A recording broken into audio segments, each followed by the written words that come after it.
प्रकार की परेशानी हो तो मुझसे कहिए। मैं आप लोगों के लिए ही यहाँ आया हूँ।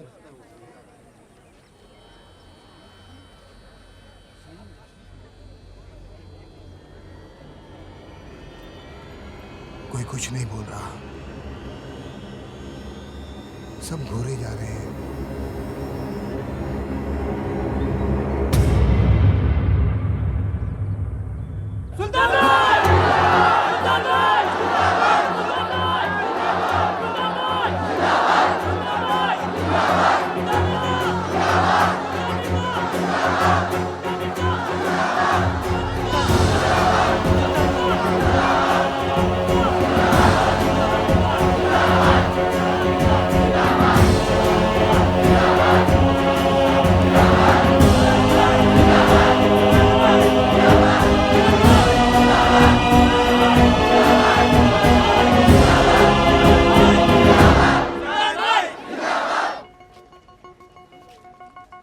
सरकार खुद चल के तुम्हारे पास आई है, सुन लो क्या कहती है।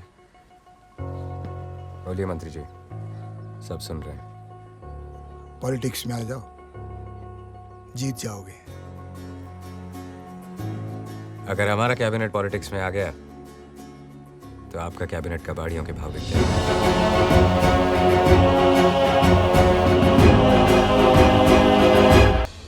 सुल्तान को मौत भी सुल्तान वाली ही देंगे।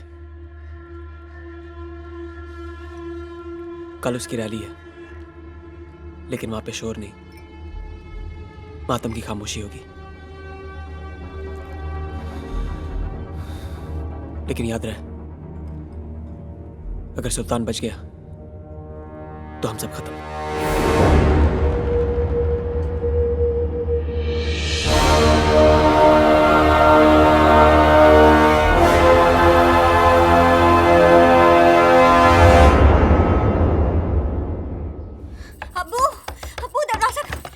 मुमताज बेटा, क्या हुआ? अब वो सुल्तान को मारने के लिए निकले हैं। आप कुछ कीजिए, रोकिए उन्हें, हमें बहुत डर लग रहा है। तुम घर जाओ, मैं कुछ करता हूँ। हाँ?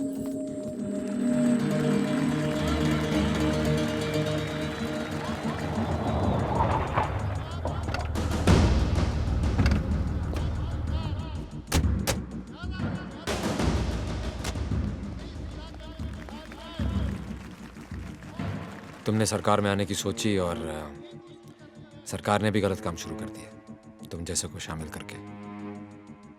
जब दोस्त बना के काम हो सकता है अग्निल साहब, तो फिर दुश्मन क्यों बनाए?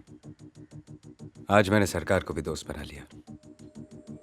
अगर ये गलत काम बंद नहीं किया ना, तो ये नया दोस्त ही तुम्हें सबसे भारी पड़ने वाला है। आदमी हालात बिगाड़ने के लिए बुरे काम नहीं करता, हालात सुधारने के लिए करता है।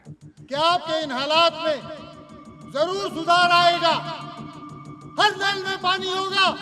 तुम्हारा मतलब है कि हर कोई अपने हालात सुधारने के लिए बुरे काम शुरू कर दे? सर, हर कोई गलत काम ना करे, इसलिए किसी ना किसी को तो सुल्तान मिर्जा बनना ही पड़ता है। कुछ लोगों की मदद करके तुम्हें लगता है कि तुम मसीहा बन गए। हमारी पार्टी ने आप ही के एक हमदर्द को चुना है, और वो है सुल्तान मिर्जा।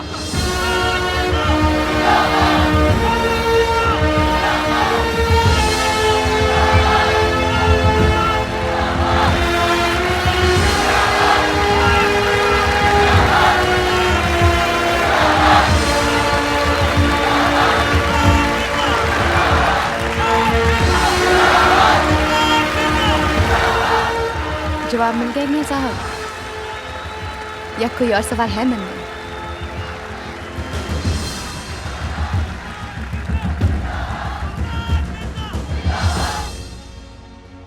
मैं जब बचपन में भाषण सुनता था तो सोचता था नेता को पत्थर मारूं और भाग जाऊं।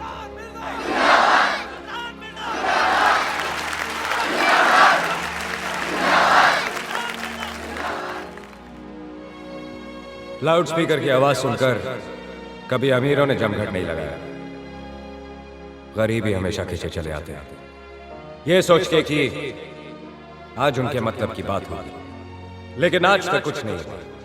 वो बोलकर चुप हो गए और हम चिल्लाते रह गए। एग्नेल साहब। सर, सुल्तान को यही मारने का प्लान है। क्या?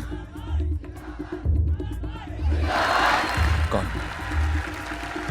शोहेब। सुल्तान पीछे नहीं हटेगा, हमें शोएब को ही रोकना पड़ेगा। शोएब, तुम जाके वहाँ डेस्क के सामने खड़े रहो और अपनी आंखें खुली रखना। तुम अपने आदमी को लेकर पीछे से आओ। आजादी तो सिर्फ अमीरों को मिली है, बाकी सब आज भी गुलाम हैं। पहले अंग्रेजों के थे, अब गरीबी के हैं।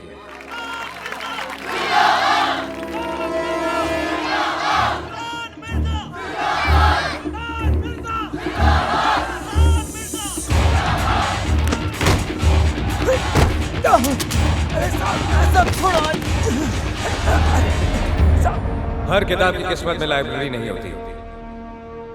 कुछ किताबें कबाड़ी की दुकान पे भी मिलती हैं।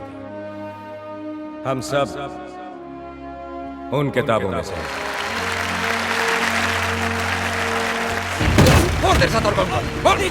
एक और है साहब।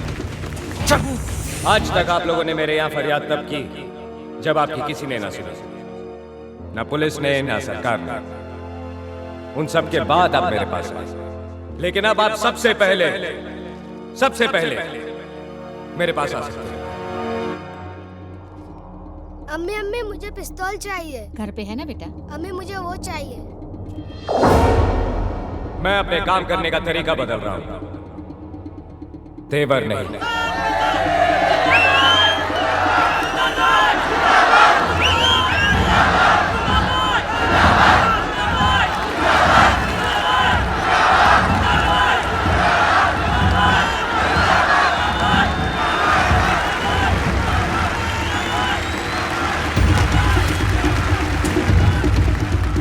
ये सारी जगह सील कर दो।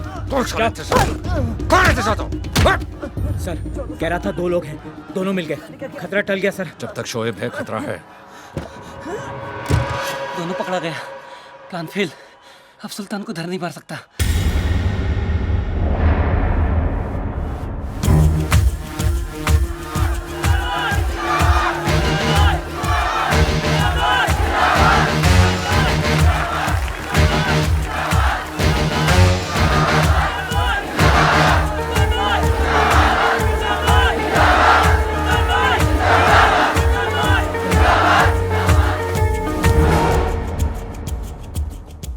मैं आया यहां अपने लिए जरूर था,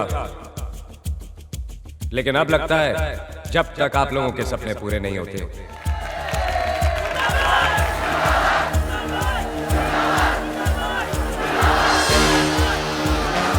चलता हूं। सुल्तान भाई, ऐसा नहीं। रेहाना जी को बुलाइए।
आज बंबई तबाह हो गया है। वो बंबई जो सुल्तान की महबूबा थी, जिसे शोएब अपने काबू में रखना चाहता था, और मैं महफूज। सही और गलत के बीच चुनना आसान है,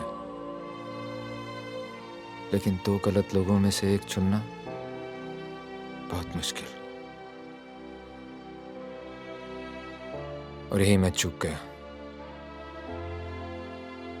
माफिया अकेली जिम्मेवार नहीं है शोएब को बनाने में, पुलिस भी उतनी ही गुनहगार है। और आज 18 साल बाद वो इतनी दूर निकल गया है कि उस तक पहुंचना भी नामुमकिन है। हिंदुस्तान में ना रहकर भी वो बंबई पे राज करता है।